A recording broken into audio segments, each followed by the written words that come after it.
Proton S70 Premium 1.8 auto tahun 2019.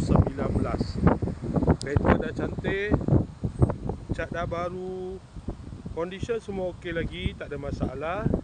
Kereta ni boleh loan bank, loan kredit dan loan kedai. Kalau nak beli cash pun boleh. Kalau berminat boleh datang kedai, tengok kereta, boleh test drive. Kereta ni accident free, boleh jalan jauh, tak ada masalah.